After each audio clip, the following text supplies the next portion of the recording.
Or if you think about another example of a torus, I like to think about the apple is a great example because it grows like a torus, that torus kind of shape. And in the center, if you cut it on the X plane, there's 5 seeds in a pentagon. So it's almost like this heavenly Tai Chi, the 5 elements nested within this heavenly Tai Chi. I'm Michael Max, and this is Geological, the podcast that curates East Asian medicine and methods through the power of conversation. Fundamentally, it all comes back to yin and yang. I remember a teacher saying that when I was in school. It was unsettling because I knew as a student that yin-yang was important, and certainly given a great weight in Chinese philosophy and medicine. It seemed important, but I didn't feel like I understood it at all. It all comes back to yin-yang. Those were not reassuring words to hear when, in clinic, trying to figure out how I could be helpful.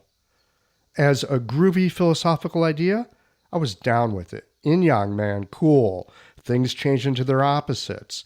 But when trying to nail that down into something practical, I had nothing. Nothing except the hope that in time and with practice, I would better understand this stuff. These days, I think more of the brutal tyranny of yin-yang, that things actually do change into their opposite, is no longer a groovy idea. It's worrisome on a good day and terrifying on a bad one. That what I hold dear and true, given the effect of time and trajectory, it will at some point be repugnant and false. That the actions I take today on behalf of something that holds value to me, that action also carries the seeds of its demise of what I'm working towards. Yin-yang is how we create our enemies, how an us is formed out of the creation of a them, that the unity of the world we so love to talk about and work towards, it's created from complementary opposites that seek each other's destruction. And often enough, those polarity flips of yin and yang, they aren't gentle or uniting, which is easily observed in how oppressor and oppressed so easily change dance steps, why the revolutions for equality and liberty quickly turned bloody with revenge and a grab for resources. The Chinese Cultural Revolution, Russian and French revolutions, they are clear examples of yin-yang flips where the only thing that's changed is who wears the label of oppressor. Yin-yang is not only the gentle waves lapping on the shoreline, although that for sure is a beautiful expression of the principle, it's also the maelstrom. It's too much rain in a season already too wet, and another month of parched dryness in a drought. Yes, things do regulate themselves over time. The question is, what's the frame? The trickster troubling aspect of yin-yang is seen in the schismogenic tendency of humans to define ourselves not being like, air quotes here, those idiots over there. In how we need the other to have an us, it's brutal because I'm not sure that there's a way out. The unity division inherent in yin-yang, like I said, it's brutal.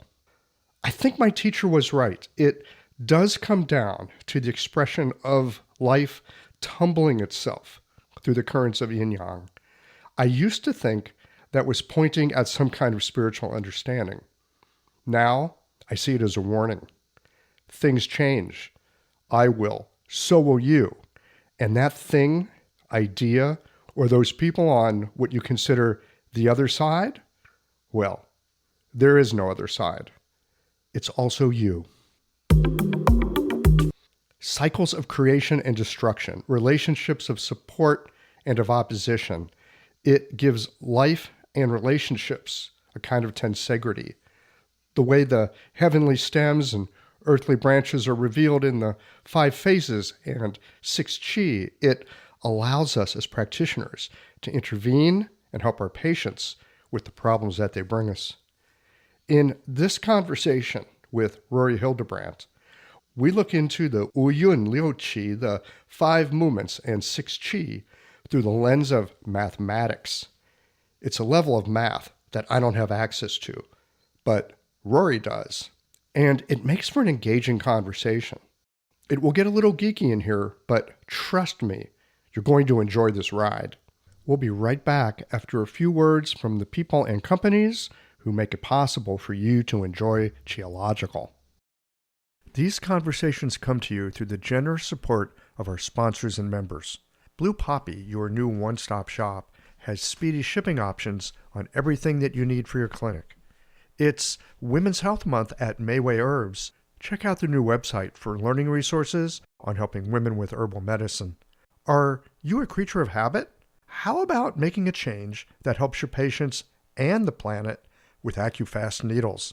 And later in the show, raising your fees doesn't have to be a difficult process.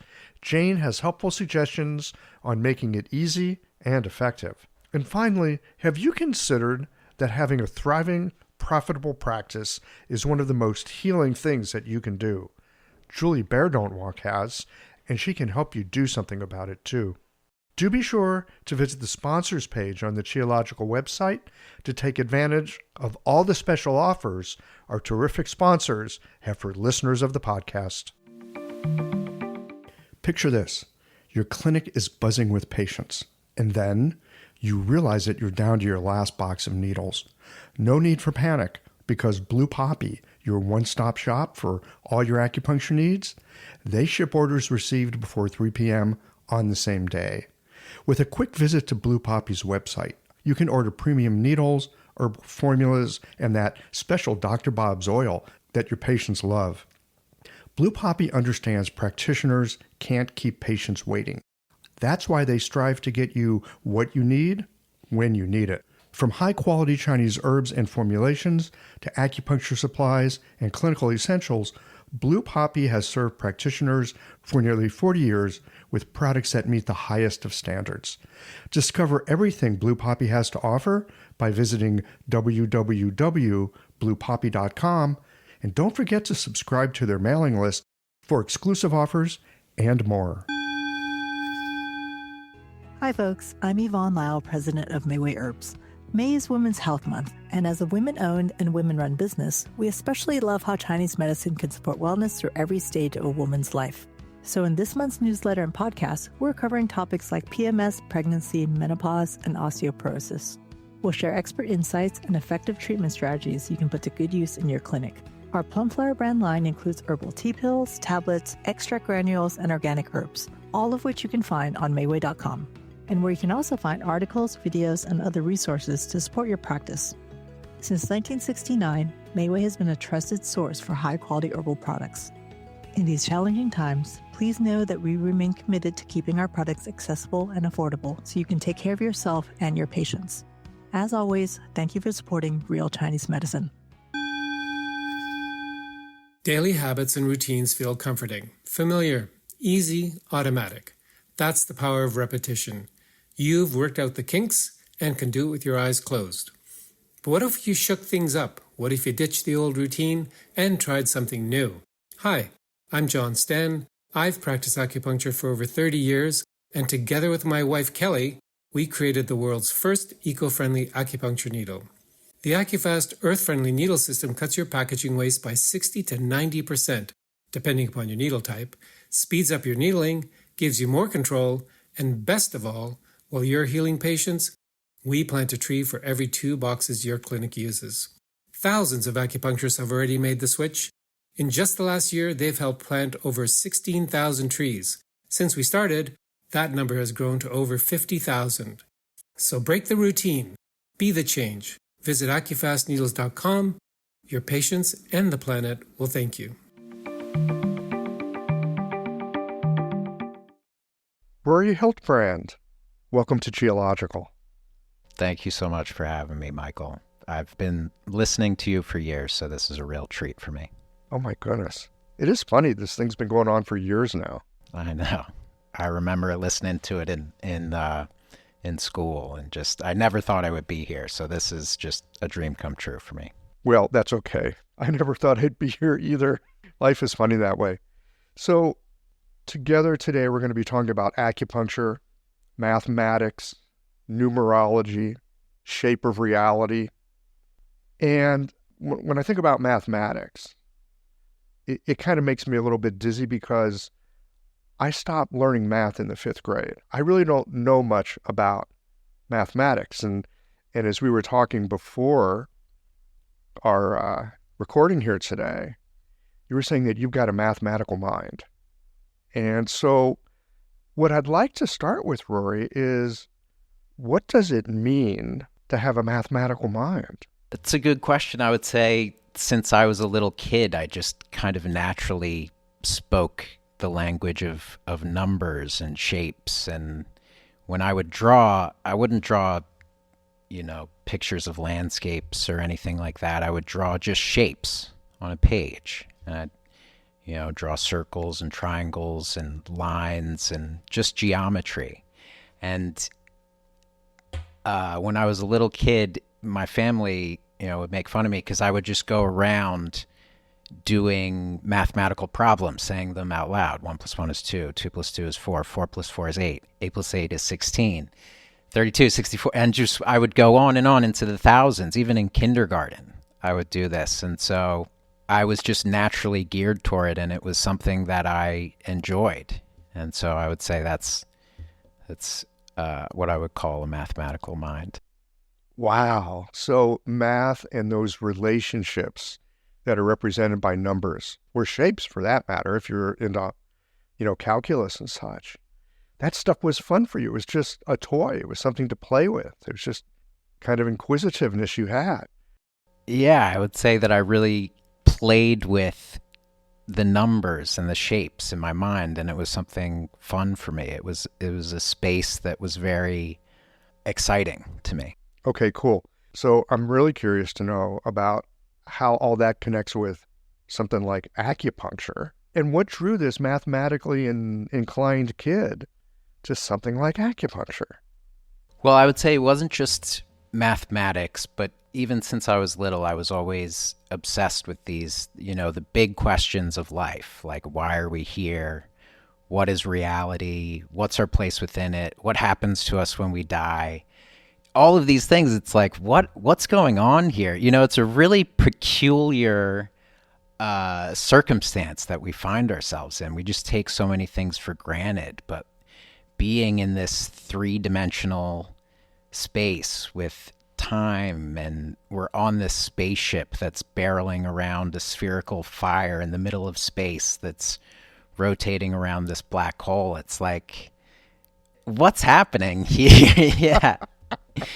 And so I took physics in high school, and I remember one lecture. The teacher was Dr. Rosenberg at the time, and he talked about particle wave duality. So for people who aren't familiar with it, it came from this electron experiment where they shot an electron through a dual slit, and when they didn't observe the electron, didn't measure which of the slits that it went through, it would appear as a wave on the screen. But when they measured where the electron went through, when it was observed, it would just show up as 2 bars. So it was a particle. And so we had this lesson planned for the day, and then he started to move on to the next subject, and I was like, wait a minute. What? You can't just pretend like you didn't just say what you said. What's going on here? So that really hooked me. I was like, what is, because it really showed me that there's so many limits to what we actually know. And so being on that frontier of knowledge and mystery was just incredibly appealing to me. And mathematics was the language that I was approaching it with, and still am in Taoism. This is really interesting because I didn't take physics in high school, but I remember taking some kind of a science class. And I remember that lesson. They showed us a video, and like, here's the wave, and here's the particle. I'm the kid that doesn't know much about math, but I'm very, like you, I'm a kid who's very curious about this peculiar circumstances, you say, that we find ourselves in. And they're like, look, light, it can be a particle, it can be a wave. And I'm like, okay, that just that just broke my brain, but it also, in a way, puts it like underscores, yeah, this place where we live, it's flipping weird. Yeah, and hopefully we'll get a lot into how we can map the Taoist numerology to that. Just as a quick teaser of ahead, you can really view how we talk about heaven and the six chi of heaven as this pure, unmanifested energy, and earth as the manifested five elemental form. You can perfectly map that to this wave particle duality, that reality exists in this pure energy until it's manifested into form. And so a little bit later, I definitely want to get into the round heaven and the square earth. But I'll continue my story of how I eventually got to Taoism. Okay, well, hang on a second. We're going to get there. Did you say round heaven and square earth? Yeah. Okay, so is this where the phrase, like, trying to put a round peg in a square hole comes from?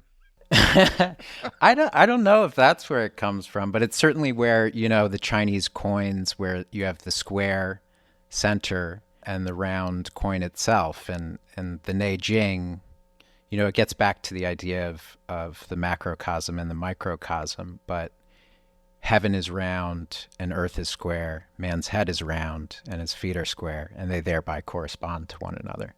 So it gets into the whole concept of the multidimensional reality. I talked about earlier, we're in this three-dimensional space, but we're really multidimensional beings. We're talking about these memories that we had, we're conveying ideas, there's imagery, and yet the content of these conversations, this mental and psychic activity, isn't contained within this three-dimensional space. There's a correspondence to it, but it's a logical way, to see that it's right in front of you, that we're not just three-dimensional forms. I've heard that idea advanced before, and I don't really have any way of thinking about it in any kind of coherent way other than, yeah, kind of, maybe, sounds interesting. So you're going to help connect the dots, so to speak, on that a little bit later. Great. So back to how you got into the acupuncture. Sure. So after that, in high school, I was really into it on my own time, looking up all this interesting modern physics stuff. And I started the Mysteries of the Universe Club in my high school, and we'd just meet at lunch and talk about quantum tunneling and... Mysteries of the Universe Club. Dude, I wish I'd gone to high school with you. I would have joined that club. Yeah, it was a good time. It's really exciting that's why I'm so happy to be here, to talk about these things and ask these deep questions and see if we can, get some ground on that frontier. But so initially it was clear to me that I wanted to major in physics. And so in undergrad, I went to school and I was doing really well in math, and I ended up getting offered this research fellowship through the NSF to study chaos theory. And so they would just put me in a room and I'd be on a laptop and I'd be doing mathematical research for hours, and I just racked up all of these high-level math credits. The path of least resistance for me was just a mathematics major. I actually got a mathematical economics major because the research was applying chaos theory to certain economic models. Okay, that could be an entire podcast series on its own. Sure, yeah, there's a lot there. And there's a lot of connections to Chinese medicine, too, with chaos theory and everything that I've definitely thought about as well. Then what happened? From there, I got a job doing insurance underwriting. And so I did that for a little while, and it was a good job. But I didn't have that same aliveness in me that I did when I was really thinking about these questions and everything. And I didn't really enjoy office politics and the corporate ladder and all that stuff. So eventually I quit. Wait a minute, hang on a second. You're doing mathematical chaos theory, and then you go into insurance underwriting?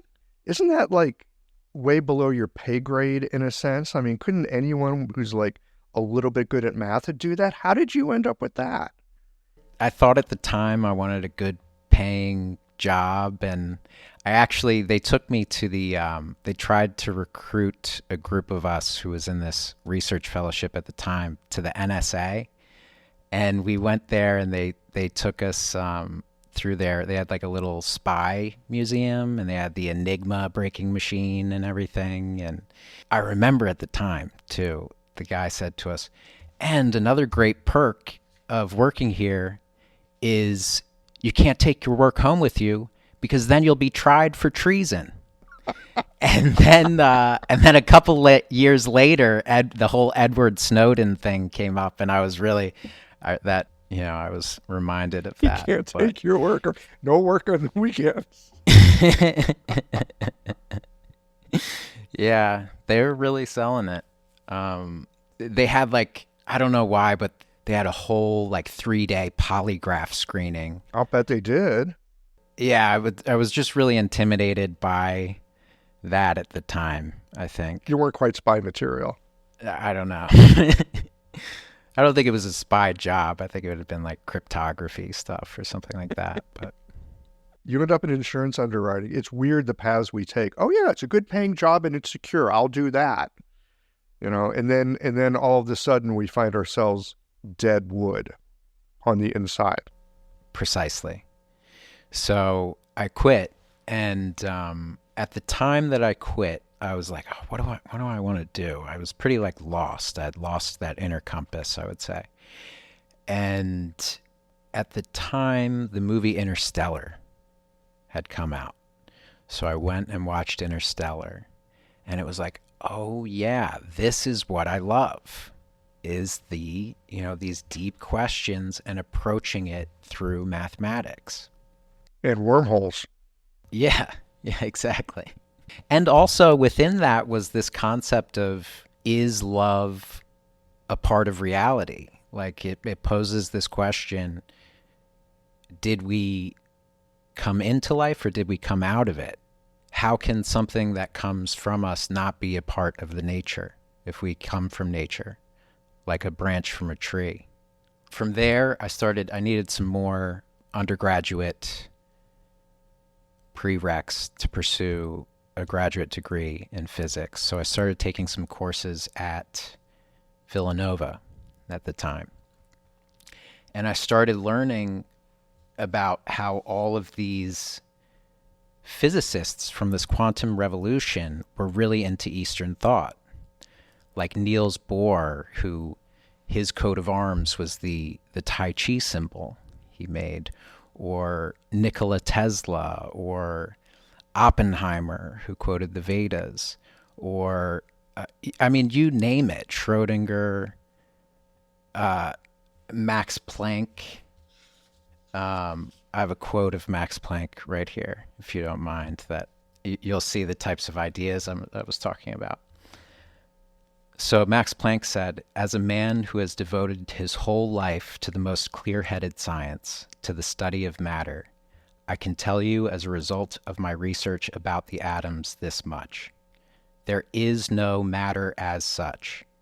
All matter originates and exists only by virtue of a force which brings the particles of an atom to vibration and holds this most minute solar system of the atom together. We must assume behind this force is the existence of a conscious and intelligent mind. The mind is the matrix of all matter. So it was ideas like this that were, really appealing to me, and it shattered this whole material reductionist perspective that I think I had unknowingly kind of built up in my mind. This episode is brought to you by Jane, the clinic management software that honestly just makes running a practice easier. Let's dive into something that's never easy, but sometimes necessary: raising your fees. It can feel awkward, right? But here's a tip that can really help. Consider offering flexibility to your patients as you introduce the change. When patients face new fees, it's natural for them to feel uncertain or concerned. That's where flexibility can really make a difference. Offering options like a phased increase, suggesting a payment plan, or even taking a moment to talk things through can help to ease the transition. These thoughtful gestures show your patients that you're listening and care about them, which strengthens the trust you've worked so hard to build. If you're looking for more ideas on how to navigate these kinds of changes, head to frontdesk.jane.app and check out the article, How to Tell Clients You're Raising Your Fees. One last thing, if you're ready to give Jane a try, you can use the code CHIOLOGICAL for a 1-month grace period on your new Jane account. We all do, and for good reason, because if I drop a brick on my toe, it will hurt. Yes, there's more space than solidity in a brick, but it's still going to hurt my toe, right? So at the non-quantum level, don't hit your thumb with a hammer. Don't drop a brick on your toe. But yeah, we get into the quantum level. And this is one of the things I have found, again, as a non-mathematical guy, but someone kind of interested in, I love the phrase, peculiar circumstances we find ourselves in, because I always have been. And that idea that these people that started off with the hardest of the sciences, they end up in mysticism. Every single one of the advanced ones. And they did this, at this point, over 100 years ago. And the rest of us are still trying to get caught up. I think that's the nature of reality, though. You see these balances, like the way that it swings. Naturally, if you want to follow these sciences, it will become the mysticism, and then the mysticism gets too far out. So you want to find solid ground and come back. And well, here we are with yin turning into yang, turning into yin, turning into yang. Absolutely. And there's consciousness that imbues it. So graduate school now, or getting ready for graduate school, physics, hang out with the big boys, Oppenheimer, Bohr, Planck, Schrodinger, and his cat. But here you are as an acupuncturist. Yeah, I still have to get there. It was obviously a logical progression. From there, I get introduced to these titans of science are into Eastern thought and mysticism. And then I met my now Taoist master just by chance. I met him, and I think what was most incredible to me is he was treating a bunch of patients. I was invited by one of his students. It's just a handful of students. And his name is Grandmaster Sung Baek. He's the head of this Donghan lineage. It's a Korean lineage, which translates to Eastern scholars. And what I saw him do just by feeling someone's pulse was, unexplainable to my mathematical mind at the time. Your reliable mathematical mind has taken you all this distance.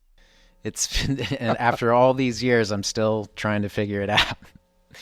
And so he just unpacked someone's entire life. He said, you were born with this pre-existing condition at this age.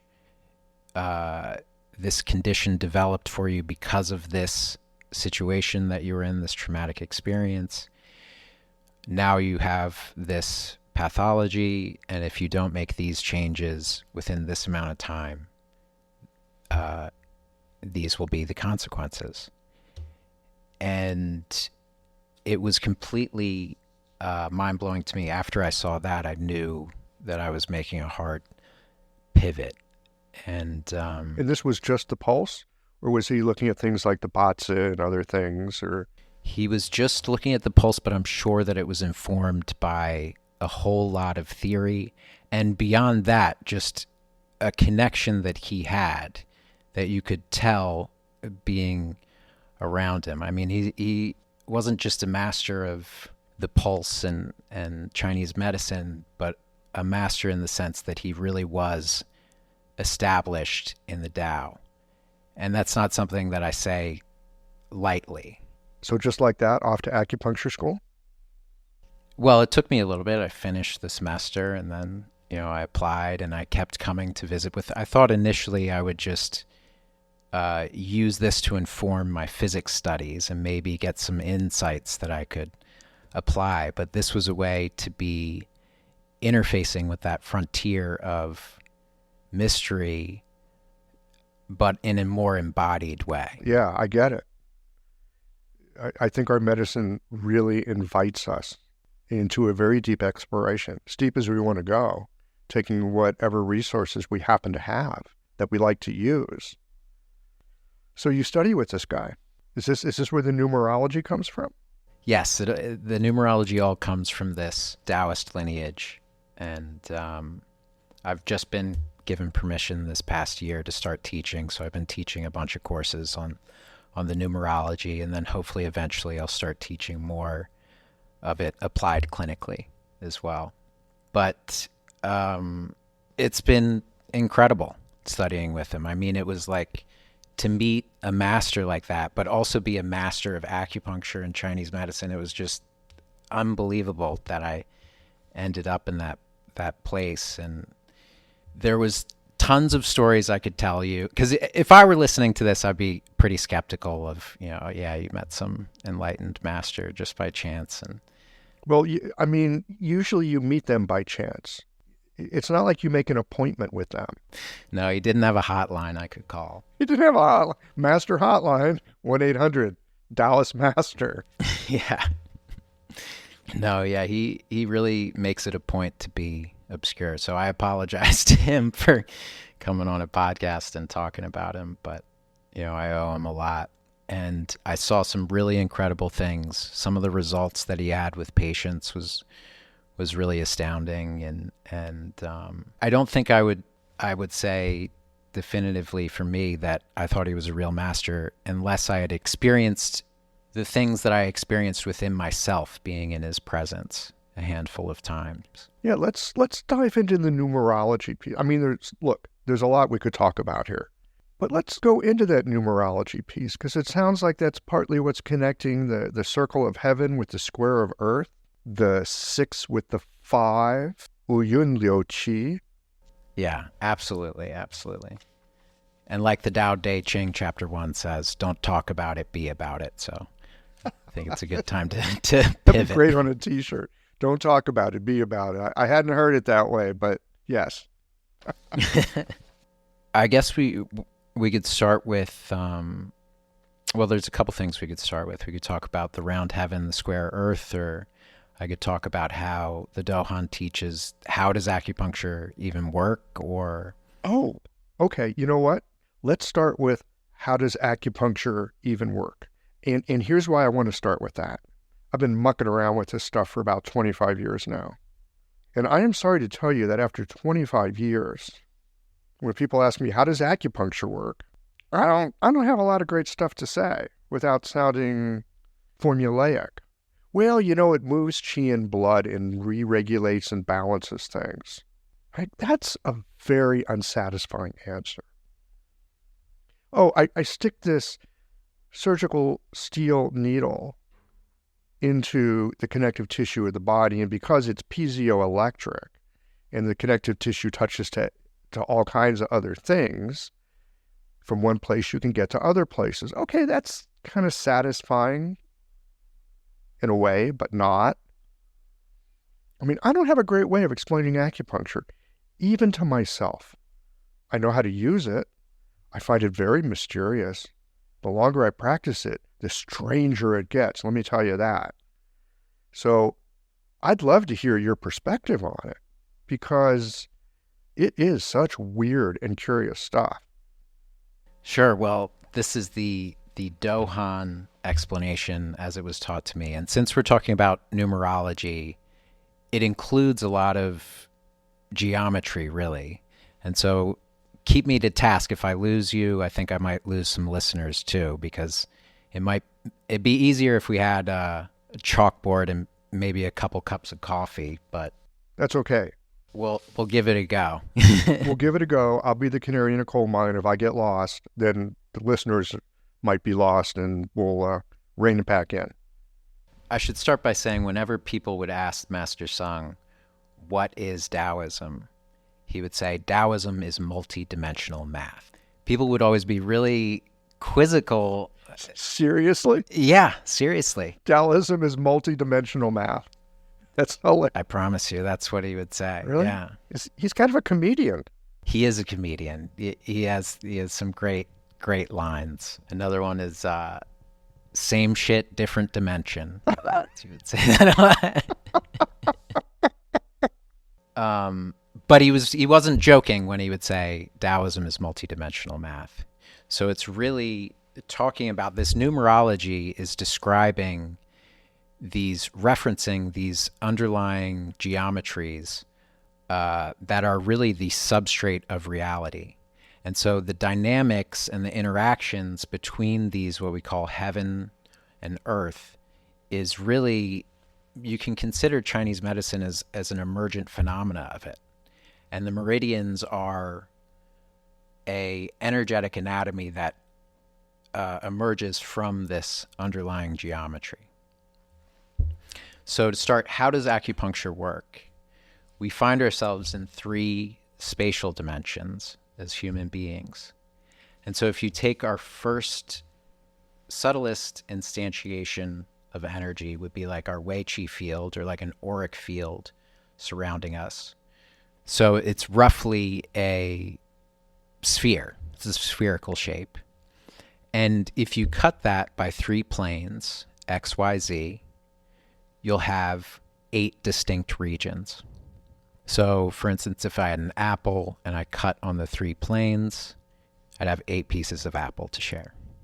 So that's, in mathematics, that's called an orthant, the unique combinations of positive and negative on the axes. And you can tell in what dimension it's 2 to the n.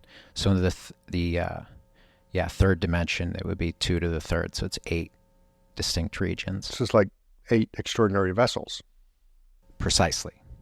So that first subtlest instantiation is the 8 extraordinary vessels, which has much to do with our personality, our subtler aspects of our being. You could almost say like our soul and our destiny in a way.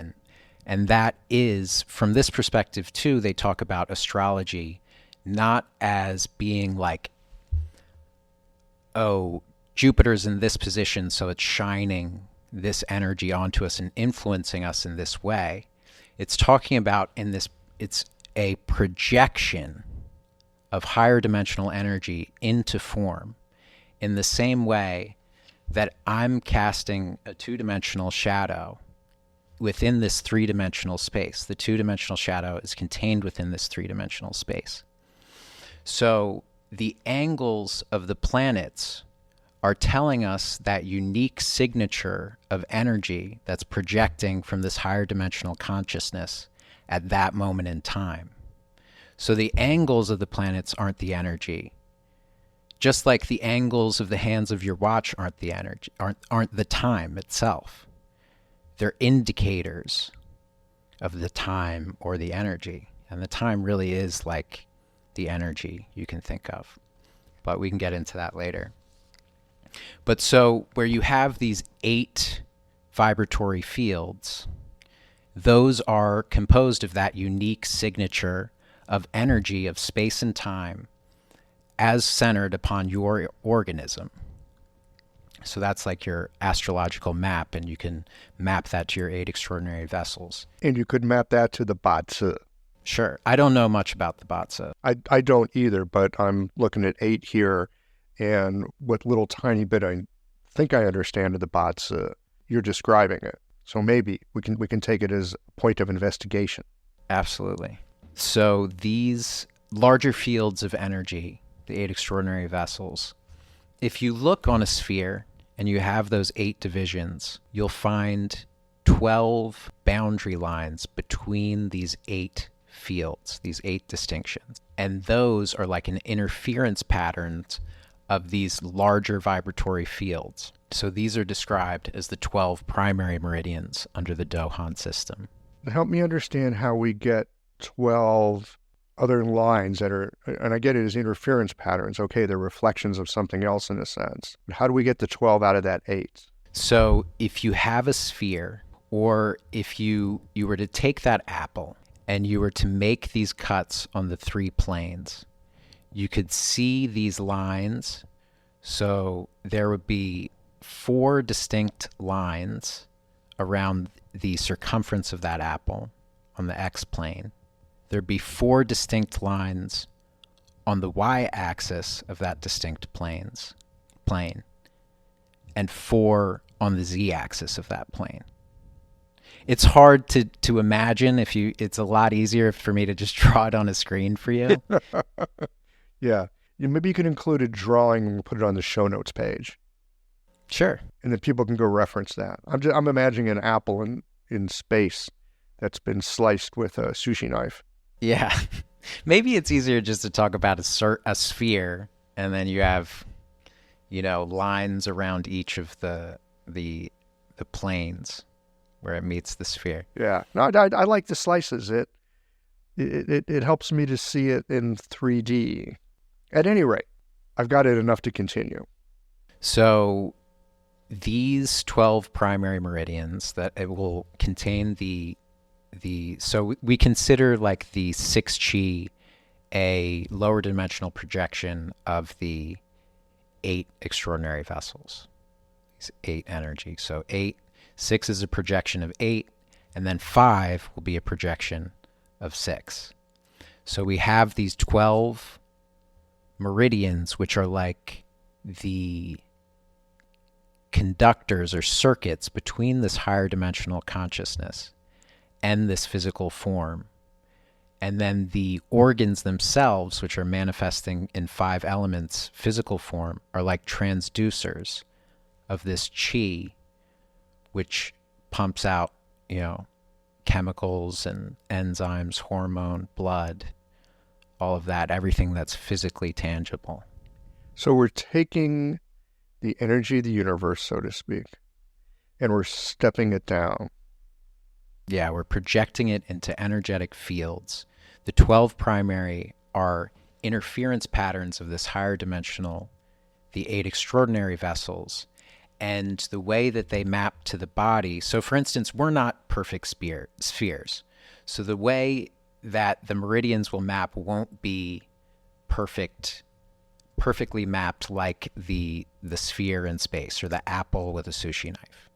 So we get these crossing over of this very interesting body that we have, like with San Yin Jiao, 3 yin meeting point.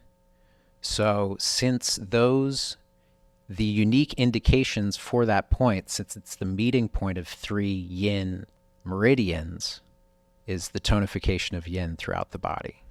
Okay. Can we step back for just a second?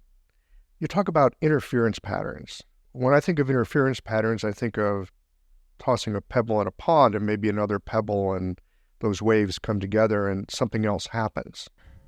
Exactly. Okay. So when you're talking interference patterns from the 8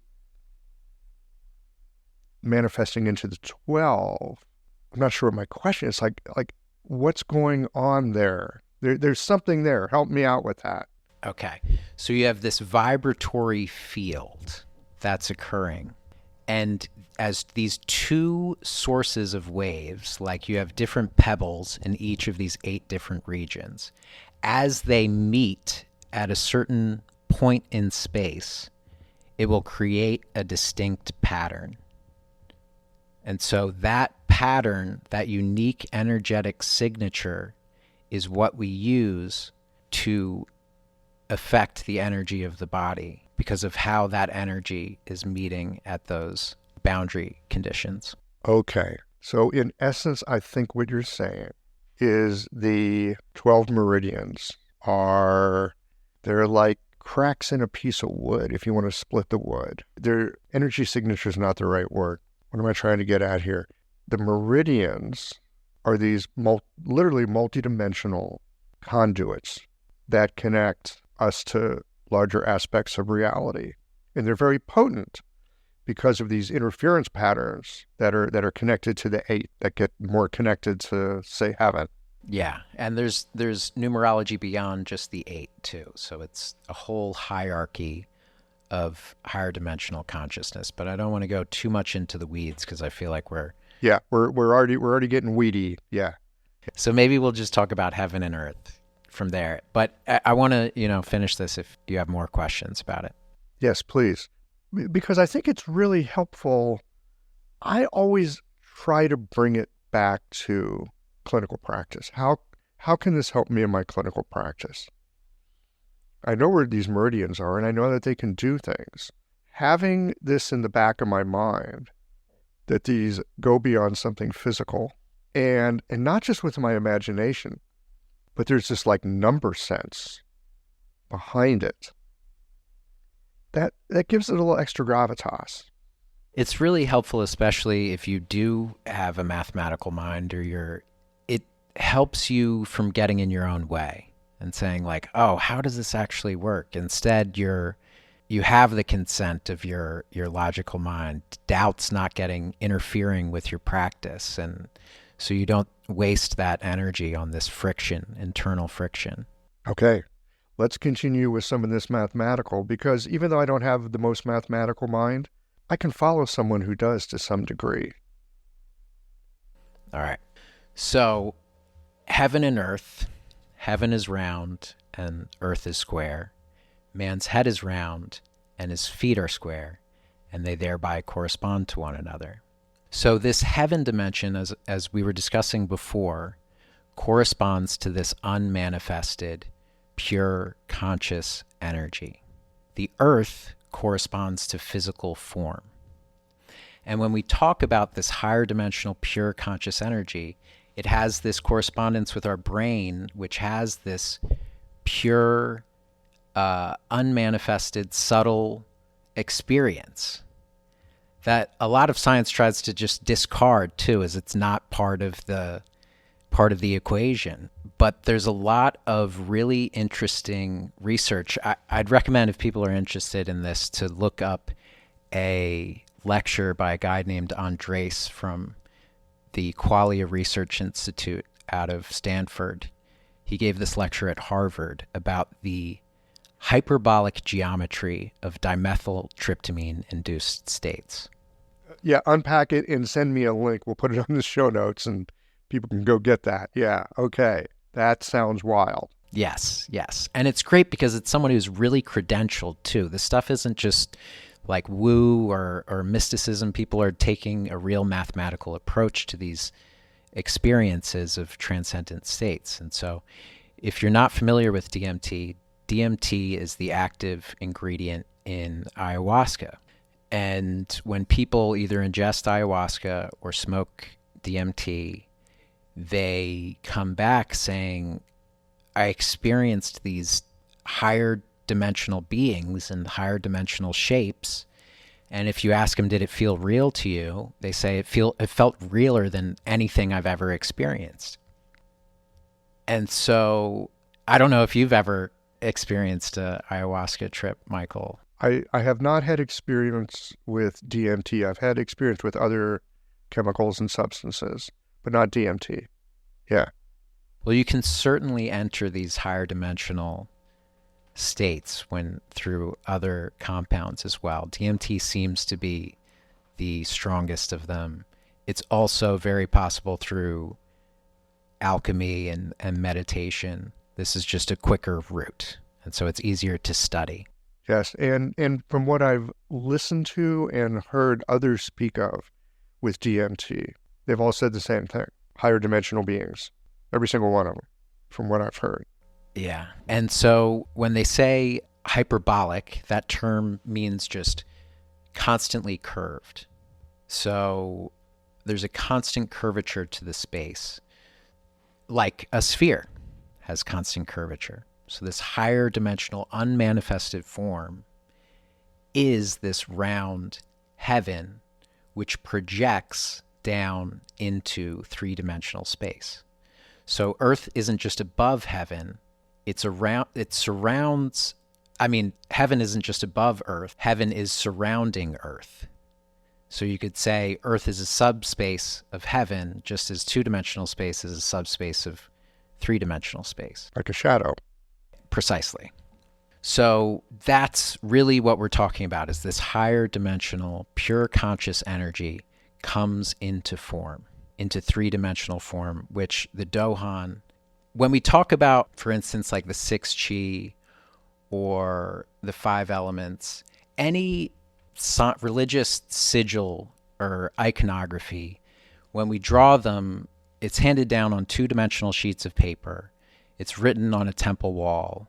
It might be drawn on a 2-dimensional painting, but it's referencing a higher dimensional reality. So if you only know the Tai Chi symbol as a 2-dimensional shape, then you're only really getting the exterior of the idea. So as we learn in the Donghan, the Tai Chi symbol isn't just this 2-dimensional shape. It's what we call in mathematics a torus. And I'm using linguistics that are different from how it's taught. It's called a vortex is how it was taught to us. But as we talk about it, it's clearly a torus. And for people who don't know, a torus is like a donut-shaped object, or like a hurricane with an eye in the center of the storm, or a tornado, or a magnetic field. You see it appear in nature all over the place.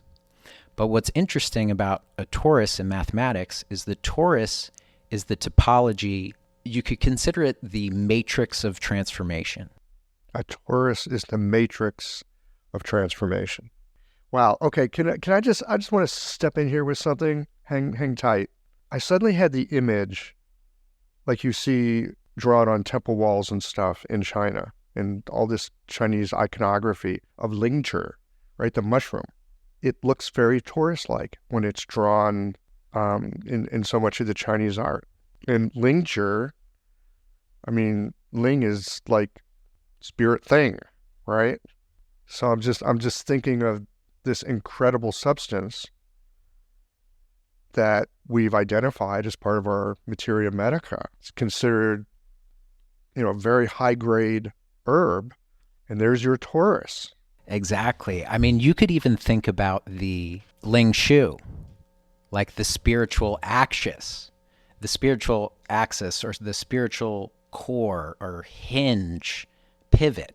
You could think of it as being the central eye of the storm, of the hurricane, the empty space in the center. So when I say the matrix of transformation, in mathematics, the torus is used to describe these projections of higher dimensional information to lower dimensional information. And so as it manifests, you get these shapes like a magnetic field, which creates these explicit opposites with one implicit whole. Explicit opposites with one implicit whole. Yeah, I see it. There's your Tai Chi.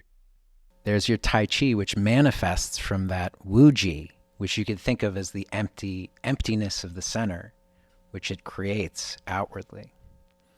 And that's all. I teach 8-hour lectures on this stuff, so it's tough to unpack everything. But that's the symbol of the Donghan clan is the double dorji.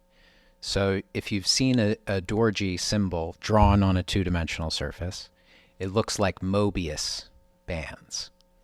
So you get these dual toruses with the central axis through the center. So like an equilateral cross. So it manifests on a central axis down through the center of our body, which we can consider like a chongmai, if you can apply this torus topology to our own body, and then in front and behind on these dantians. So that's the horizontal axis of creation, which I'm going out on a little bit on a tangent. I'll pull it back to the torus. Or if you think about another example of a torus, I like to think about the apple is a great example, because it grows like a torus, that torus kind of shape. And in the center, if you cut it on the X plane, there's 5 seeds in a pentagon. So it's almost like this heavenly Tai Chi, the 5 elements nested within this heavenly Tai Chi. And another curious thing, like Di, when we talk about Huang Di, I don't speak Chinese, so you have to keep me honest here. But my understanding is that D can be like the pole star or the divine center, but the character comes from the character for like a stem of fruit. So if you think about an apple, where the fruit grows from this stem, from this center, that's like the life-giving emptiness of the Tao, the Wuji, which becomes Tai Chi. Yeah, I'm trying to bring that D character, the Huang D character to mind at the moment, but it's been a while since I've been looking at my Chinese, so I don't have it right now. But we could investigate that. What you did say, though, is that there's this emptiness that things come out of. And I'm not a religious major or anything like that, but, I've looked at different great traditions because I'm curious about our peculiar circumstances. And it's been so frustrating for me to see religions fighting each other when apparently they're often saying something very, very similar. And one of the things that shows up again and again and again and again is that things come out of emptiness. Absolutely. And you see a lot too, this idea of projections. I could point to Plato's allegory of the cave from the Republic. You could look at the Sephirot of the Kabbalah. Exactly, the heavenly spheres. In the Vedic tradition, or there's a text that I chant often from a yogic tradition called the Skanda Purana, the Guru Gita. In one of the stanzas, it says, the triangular lotus is within the round lotus of heaven. And when I saw that, I was like, oh my God, it's the same thing. Or look at the Masonic symbol that has the compass above a square, and they meet at like a stellated octahedron. There, two triangles meeting. And the compass, which is above, is a tool that's used to draw circles, while the square is used to draw right angles. And here we are with heaven and earth again. Exactly. Yeah, exactly. And even if you haven't had an experience where you've seen this higher dimensional pure conscious energy, you could think about it like there may be, you and I are talking and we're on screens and it looks like we're in the same three-dimensional coordinate space, but we're nested within a spherical gravitational field. So the angles of our heads are actually probably deviated just a little bit, and it's not corresponding. There's people that might be listening to this in Hong Kong and their coordinate system is completely inverted from my up, down, left, right, forward, back. But their up, down, right, left will be the up, down, right, left to them. Exactly. Yeah. That's a bit of a mathematical construct that's outside my wheelhouse. Yeah. Well, yeah, it might be too much, but. But you do have classes that people can take if they want to get deeper into it. Let's come back to, again, because for me, clinical work is where it comes together. And heaven and earth, very powerful idea, not just in Chinese medicine. People are always talking about heaven and earth, like whatever religion, whatever culture, those ideas are pretty dang fundamental. And what's our relationship with heaven and earth? Tian Di Ran, right? Human, heaven, earth. So let's continue here with heaven coming down into earth, the 6 coming into the 5, because it sounds to me like you're talking about stems and branches. Yes, that's one manifestation of this geometry. So the core of it you could really look at is like the Yun Qi from chapters 66 through 74 of the Neijing. And so the stems and branches emerges, and all of the divinations, and arguably they talk a lot, they use this metaphor of the weather systems. I believe that like the geometric storms that you see on planets like Saturn and Jupiter are actually the same energetic anatomy that of the meridians that we have on our own bodies. Are you familiar with these, like the perfect hexagonal storm on the North Pole of Saturn? I am not. Probably because no one can explain it, that they just don't talk about it so much. But if you look it up, there's a perfect hexagonal storm on the North Pole of Saturn. Hexagonal storm. Hexagonal. So a hexagonal storm? 6-sided. Yes. Not circular. Yeah, you'll have to look it up to believe me. It's because you hear these things, you don't see, angles like that in nature, but there it is. And if you believe, I tend to believe that this stuff that they talk about isn't just metaphoric, that it's quite literal. And so applying it to the weather systems, not just of the weather systems of our own human body, but to planets themselves. So you look at these gaseous planets, you don't see it on planets that are more physically shaped because you can't influence this gaseous sphere and see it in the same way. But again, I'm going out in the weeds. I should get back to heaven and earth. Let's apply just the Tai Chi ball, which we can consider this higher dimensional energy of heaven, which is spherical, like our own heads. It comes into form slowly in these, from Bahui, like a divine dimension you could consider, into a spiritual dimension at Yin Tang, and as it goes down, it goes into grosser and grosser form. Our heart, middle dantian, being like emotion, and then going all the way down to our individual instantiation at Hui Yin. So if I tell you, Michael, just to imagine your favorite meal, and you were to really engage in that practice and just engage in that in just a purely mental, unmanifested state, you might start to salivate, your amylase will be triggered, your emotional state might change, your insulin will spike, your blood glucose will go down, and so on and so forth. So it's the mapping of this torus flow to our own human body, which is connected through the center, through the Chongmai. So it connects all of these different dimensional layers of consciousness into one experience of reality. So when we talk about the placebo effect from this tradition, it's not just the placebo effect that we think of. It's like, okay, what's the textures of your actual thoughts? Are you having like a Xiaoyang fiery thought?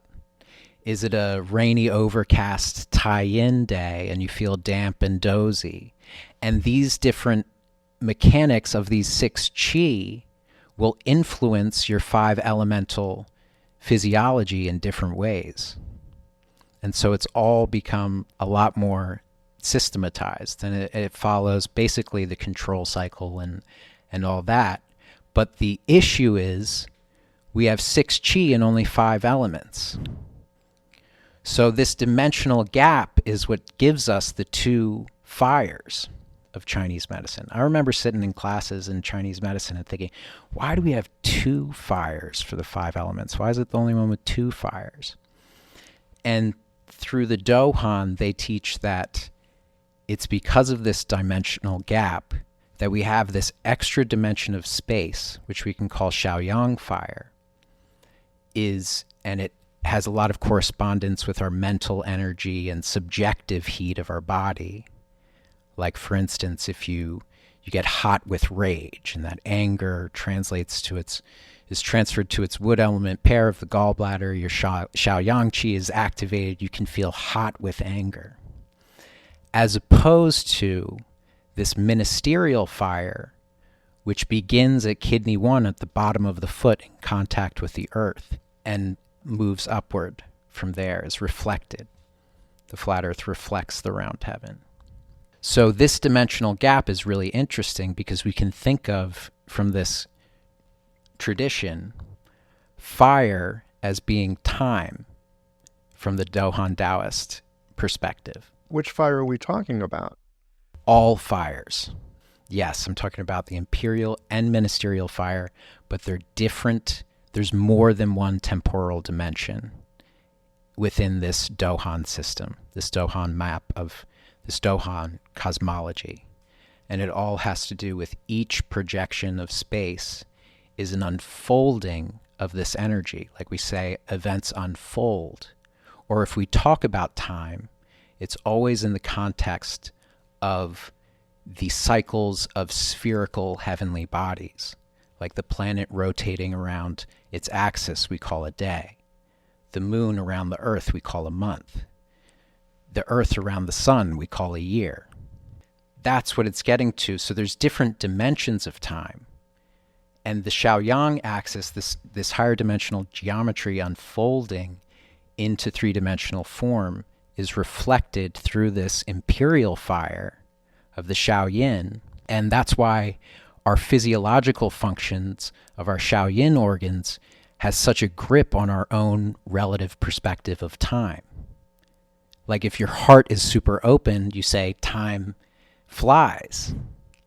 But when you have that perfect moment, it feels like time stands still to you. So it's that relative perception of time standing still for you, but at its normal rate outside of your energetic field, it seems like time flies. Or if your kidneys dump adrenaline from your adrenal glands, it seems like for you time just stretches forever. You know, I was really anxious to get on here, so I was like, oh my God, is it time to start? You know, but outside of you, everyone's thinking, like my wife's thinking like, oh, you're pacing around really fast. You're moving fast speed, but it's that relative difference. So there's a lot of really fascinating things from the Donghan tradition talking about time and the imperial and ministerial fires. And I talked about the subjective heat of the nervous system and the correspondence of Shaoyang Qi, which you can also think about the Ming Men as the meeting point of this heavenly fire and this earthly fire. It's situated due 4 between bladder. It's like the exchange of kidney Jing from Shen Shu to Sanjiao Shu. And so you can activate more Shaoyang Qi. And the Donghan believe the Sanjiao to be the nervous system. That's their own theory. I know it's a hot, controversial subject, but that is their philosophy. Having a thriving, profitable practice is one of the most healing things you can do as a healthcare practitioner, because a robust business is the ultimate expression of vital qi, and that's the heart of our medicine. I'm Julie Bairdontlock, and I help practitioners grow nourishing, profitable, authentic businesses that embody the generative cycle of Chinese medicine. This isn't about all yang all the time. It's about expanding your own internal capacity, growing collaborative relationships with your patients for ethical patient retention, and marketing as an extension of this medicine, not a necessary evil. You already know that everything is connected in your patients' lives and bodies. The same is true for your business. When we align your systems, your schedule, your pricing, and your offerings with you, we create flow, which means more spaciousness, more impact, and more joy. When you are in the flow, fully resourced in terms of chi, time, and money, your business becomes a source of healing, not just for your patients, but for you. Let's grow something rooted, radiant, and real. Visit lifeflowconsulting.com to learn more. Now, you're putting a lot of emphasis here on the Shaoyang. Shaoyang I think of as being related to both gallbladder and triple burner. Now, triple burner, that weird thing that connects everything together. So I get that. And as you're describing this and talking about the Shaoyang and this fire that moves through it and this way that it connects different kinds of time, maybe even spirit into body to some degree. Absolutely, yeah. Yeah? That's just a theory that I've been having on my own lately, that there's something about the triple burner that connects spirit to body. And now I hear you're going, absolutely. So let's stick a pin in that because I might need to come back to that. What I'm curious about is the gallbladder and the role that it plays. I get how the triple burner is this kind of alchemical thing, multidimensional step-down device, maybe. What about the gallbladder? Well, we should distinguish heaven from earth when we talk about the gallbladder. So we're talking about the Shaoyang channel in this instance with the Shaoyang Qi. And so there's a big difference between, Martin Luther King Boulevard and Martin Luther King, the person. They might have very little to do with each other. There's definitely a correspondence. Enough said. I think I got it. One's a channel, one's the other. But which are also, and I see where I just made a error in logical types, so to speak, which is you were talking about the Shaoyang, and I went down to gallbladder and triple burner. But if we just keep it at Shaoyang, not differentiate it, that's something different. It is. It's very different. And it's clear in the classics, too. They talk about in heaven we have wind, Jue Yin wind. On earth we have wood. And so that dimension, it's very easy to lump them together, but it's important to make that distinction because they are dimensionally different. I think you're right. And I know that I make this mistake all the time. And that is, I'll use a kind of shorthand. I might be thinking tie-in, hand tie-in. But I was going, lung. Forgetting that lung is an aspect of tie-in, but associating and going, lung. But that's different than tie-in. It's an aspect of tie-in, but it's different than tie-in. And for the past few years, I've been studying some Sa'am acupuncture, which makes some very clear distinctions that like lung, like hand tie-in lung. You need to think about all these things at the same time. You can't just go lung. That's not going to get you there. You need to remember it's tie-in lung. Oh, these things together. They're like different, but they're together. It's like you need to hold both of them in mind to use it properly. So I see where I made that mistake, and I think a lot of us do. We might be thinking Shaoyang, but we say gallbladder. Well, it's easy to do, but yeah, it's definitely, yeah. And I'm very steeped in this type of thinking where you have this heavenly pure energy.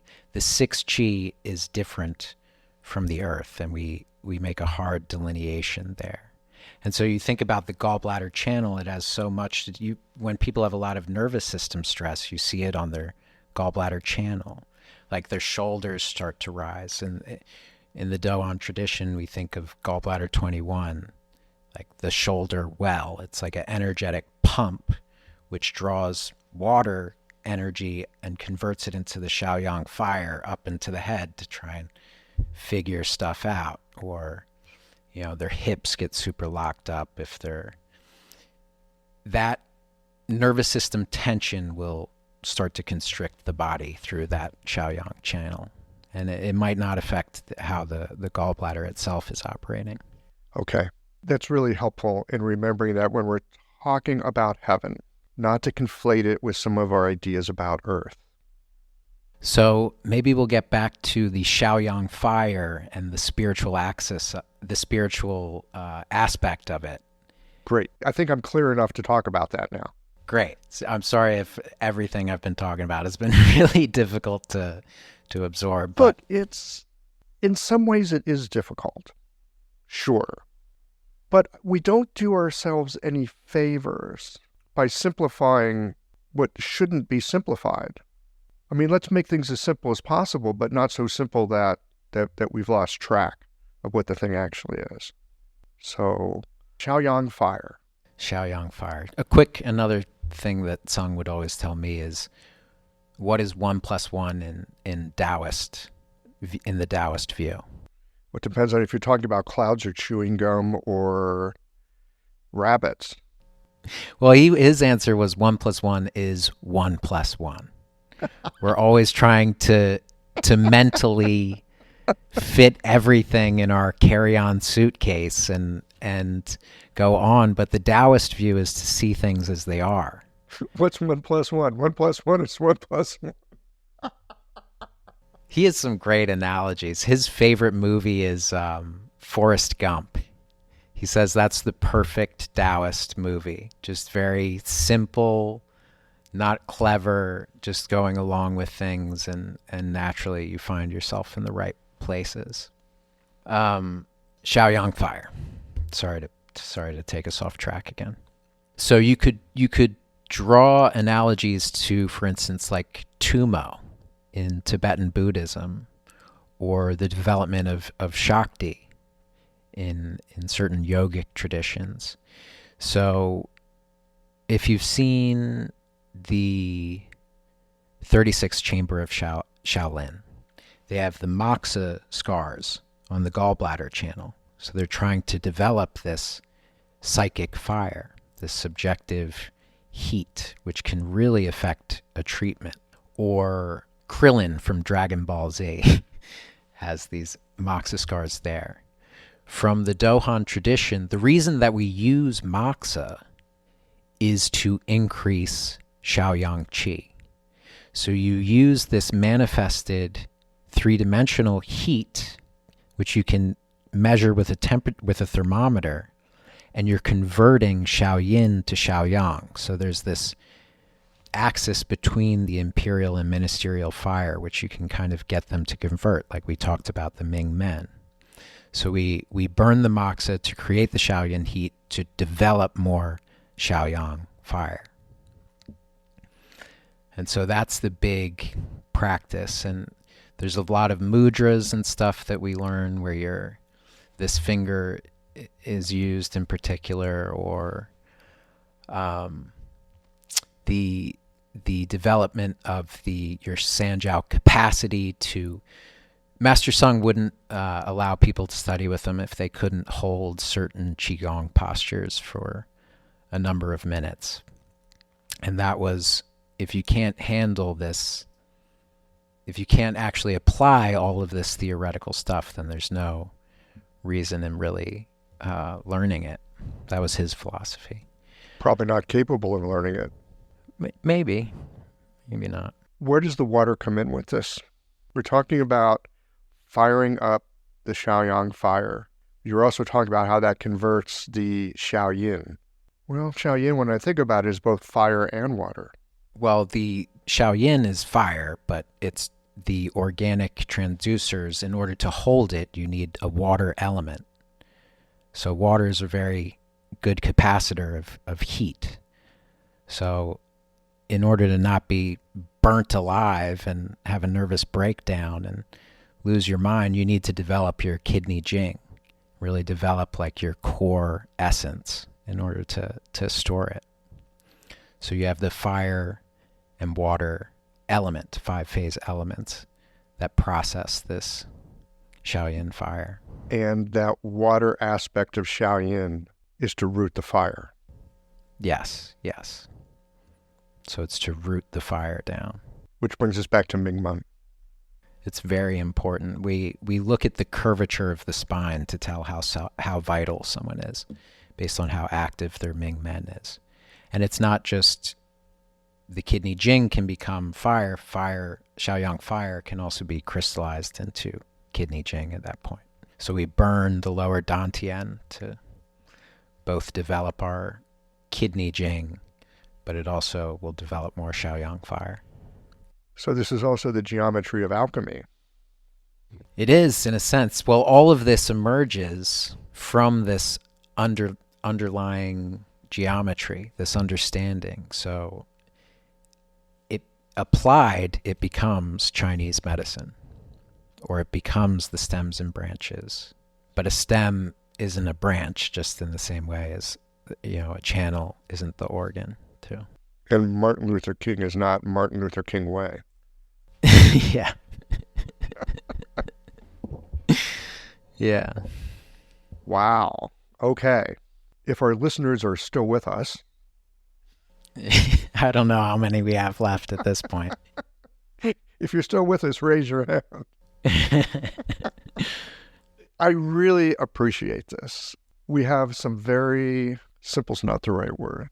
We have some very down to earth isn't the right way either. We've got some very material ways of talking about Chinese medicine, which is helpful. Just like we need Newtonian physics to understand how to hit a nail with a hammer. So there's that. I think any of us that have practiced for any length of time recognize that, wow, there's a lot of other stuff in here, and some of it I get and some of it I don't get.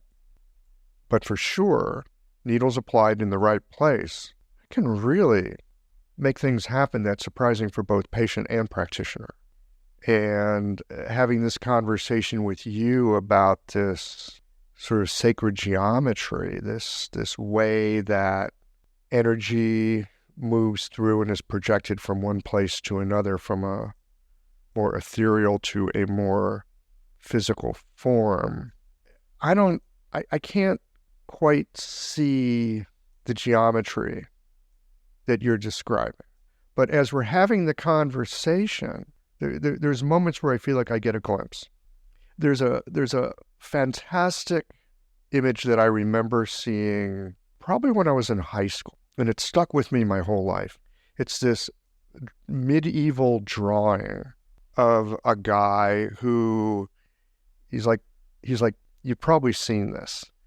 There's this curvature space, and inside the curvature space is the sun and the moon and the earth and the stars and all the things that we think of as here in this reality. But he's poking his head out through the curvature of space into this larger space, and there's cogs and wheels and like the machinery of the cosmos. You're familiar with that image? Yeah, you've seen it? I haven't seen it, but I'm following along. And oh my goodness. Okay, I will put a link to it on the show notes page, and I will send you a picture of it, because I've always loved it. It's like an image of alchemy and magic, and that there's this other world beyond the world that we, beyond the peculiar circumstance that we're in. You can glimpse this other stuff. And I feel like our conversation today has been like putting your head just outside that curvature and seeing this larger picture. There's this there's a beautiful picture of it. And when you see it, you're going to go, I know exactly what you mean. Yeah, I think I already do get what you mean. Yeah. And that's precisely it. There's these levels of consciousness that you can experience, that everyone can experience. And that is this life. And so this three-dimensional reality we find ourselves in is almost like, in the same way you're staring at your laptop, it's like the desktop, which projects as this two-dimensional screen, but there's a much more sophisticated architecture going on behind the scenes. So you're interfacing with this three-dimensional reality. And yeah, you can drop a rock on your foot.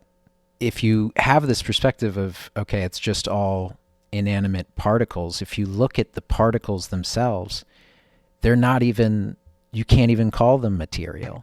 Because they're just waves. Well, they're waves until they're not. And the truth is we don't really know what they are. It's not a brick until it hits your foot. It's not one or the other. The cat's alive and the cat's dead, and it's both. And somehow it's not both, too. So it's... Okay, so this is where perception makes the big difference. Can we talk a little bit more about that for a moment or two? Sure, absolutely. Because this is that curiosity. We were talking earlier about light. It could be a wave or it could be a particle, right? It took you down one road. It took me down a different road, but it took us both down a road of, wow, the universe is really weird. And it has partly to do with our perception of it. Perception changes things. Is that cat dead or alive? Well, you don't know till you look. But once you look, there it is. Well, I mean, there's a lot of ways to look at it. And it's not just light, it's particles themselves. I mean, Einstein famously said, I'm inclined not to believe in quantum mechanics because I believe the moon's there even when I'm not looking at it. So it's all of material. It's funny because he's also partly responsible for quantum theory with the photoelectric effect, and then he spent much of his life trying to disprove quantum mechanics. But it's really hard to grasp that perception is influencing our reality. Like we talked about, this torus structure of you imagine your food and you start to salivate, or you project that something's going to be really difficult, and And sure enough, it is. It is, but also your body, your physiology will confirm that reality for you and dump cortisol and all of that. Or you say, oh, this thing's going to be great.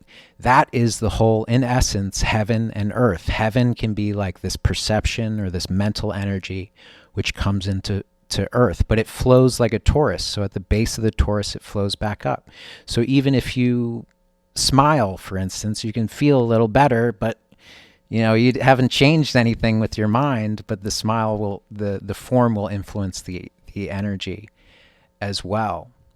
But, even from a physics perspective, we don't have to get too much into Taoism and the manifestation of the chi into five elemental form. We can talk about like we had discussed before, the perception of time with fire and the second law of entropy, second law of thermodynamics, entropy. Temperature gives us our direction of time, or even from a relativity perspective. Wait, hang on. Temperature gives us our arrow of time, the direction of time forward, is all because of entropy. And I won't be able to explain this right now, but it's worth looking up if you're interested in this. And that's like settled science at this point. That's settled science. Yeah. You can look at, for instance, the equations of general relativity will give you the orbit of the planets, but it doesn't give you the direction. Like if the moon was spinning around us backwards, it might not be come into conflict with your understanding of reality. But if a pen starts to, or I shake up like a soda bottle and release it, if it were to suddenly go back into the bottle, you'd be like, what's going on? Because time flow would be reversed. And so, but that's not getting into perception. It is, it's all woven together. But if I talk about relativity and I smack both my hands on my desk right here to a light beam that's traveling, or say there's like an alien probe that's traveling 0.99% the speed of light across my desk. To us, it seems like the sequence of events is simultaneous with my hands smashing the table. But to that probe, it's one then the other. And they're both correct.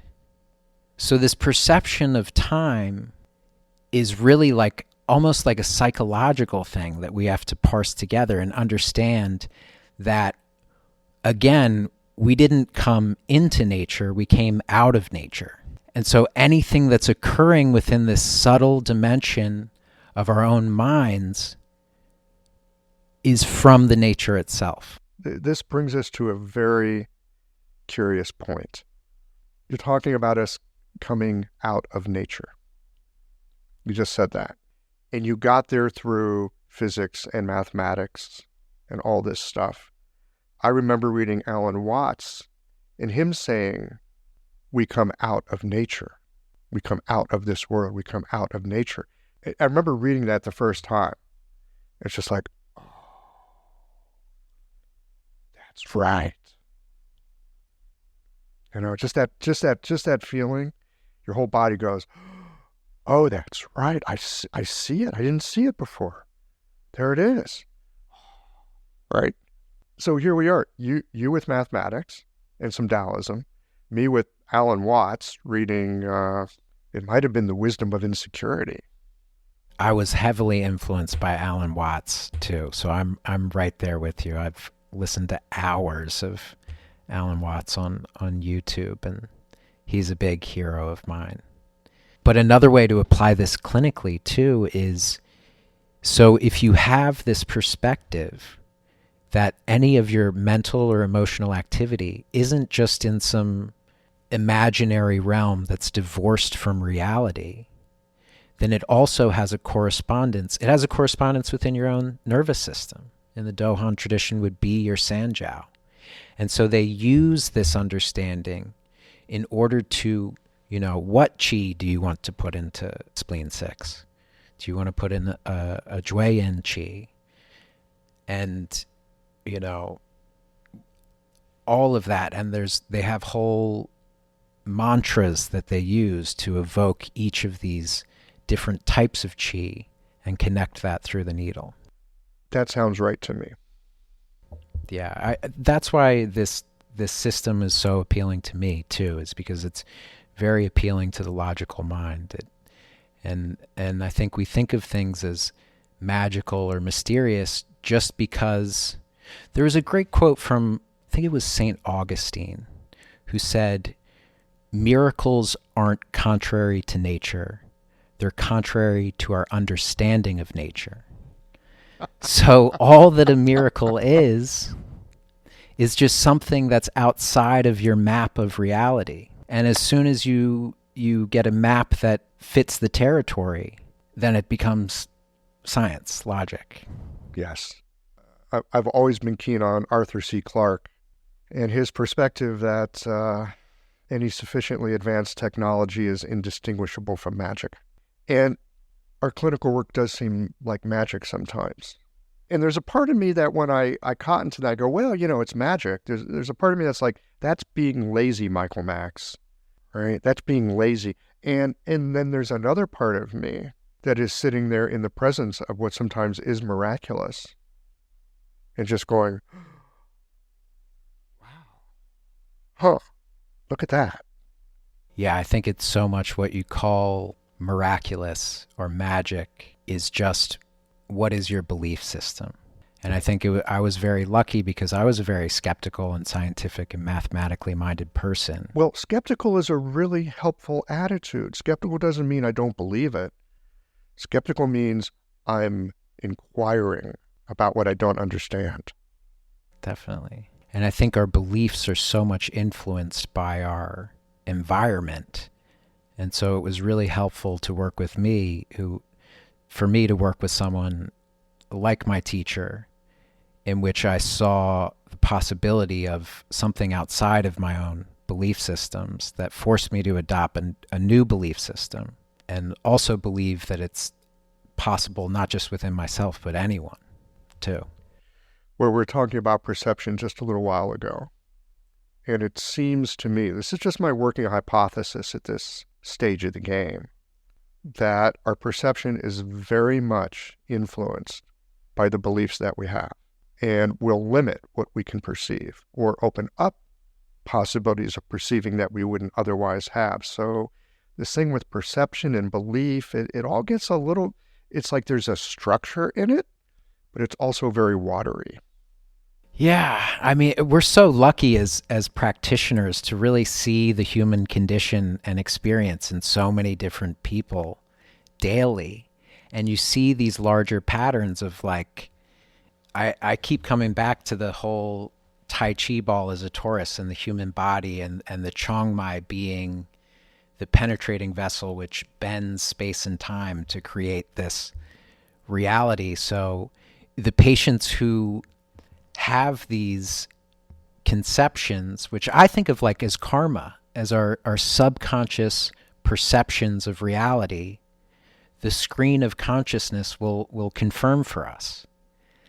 And they'll recreate these patterns of this deeper belief, this intangible reality that we believe reality to be a certain way. And so that will manifest into earth, into the physical plane. And it sounds fantastic and everything, but you pay attention and you really see it. The patients that come in and they have this narrative about life's always so hard for me, or these things keep happening to me. Even if they don't necessarily happen to them, even if you could say, well, there's a lot of ways you could interpret that situation, reality will give them these situations in which they can interpret that map onto the territory too. Partly what you're choosing to pay attention to. Let me give you a quick example that I think fits here. The person who comes in, they're trying to turn off their phone because they don't want to be disturbed and they can't quite get it to work right. And they say, these phones, they never work. It's like, nope, that's not true. These phones always work. They always work so well, you don't notice that it's always working. There's this one tiny itty-bitty moment where you can't get it to do what you want it to do. These things never work. There's that belief, right? Coming down, and this thing that works 99.99999% of the time, now you're looking at it as a piece of crap. Yep. And then maybe they'll get a phone call too, because they can't. This always happens. And it's this belief that it always happens that allows the possibility of someone to make a phone call too. Oh boy. Okay. So we've really, I was going to say we've gone down a rabbit hole, but by the time this thing publishes in the near future, it's going to be the dragon year, but we've also really ascended to heaven with looking at that as well. The image of the Taiji as a Taurus, man, that I feel like I can take that into clinic. I can take that image and just kind of play with it. I'm not sure what it's going to reveal to me, but it feels helpful. Just intuitively, it's kind of helpful.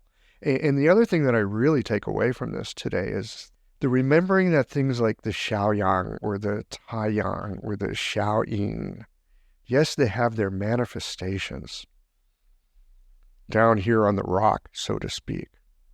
But there's also these heavenly aspects of them that I don't think I consider, these transpersonal aspects, I'm going to call it, that I often don't think about. But now you've got me thinking about it. Again, I'm not sure how it will manifest in my clinical work, but I'm going to invite it in and see how it plays out.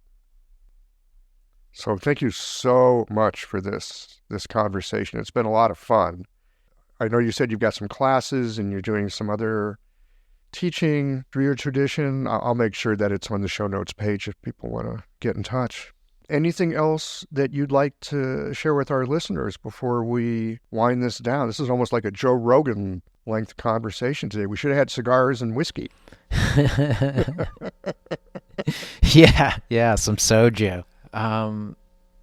Just this has been a complete joy, and I never thought I'd be here. I told you that, and it's really a dream come true for me. So thank you so much, Michael. I really, it's such a passion of mine, and sharing it with people who are also curious and find it as enjoyable is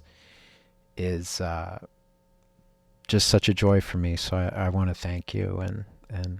Well, it's my pleasure. Thank you for joining me here and spending a little time looking at our peculiar circumstance. Till next time, then. Well, here we are at the end of this episode. If you've listened up to this point, you're either a rabid fan of Qiological or the forward button on your podcast player stopped working. If you are indeed a fan of the podcast, you can help us to bring new episodes to our community of practitioners by supporting us with a membership or a one-time contribution. Details, of course, are on the website. That's it for today, friends. Join us again next Tuesday for another thoughtful episode of Qiological.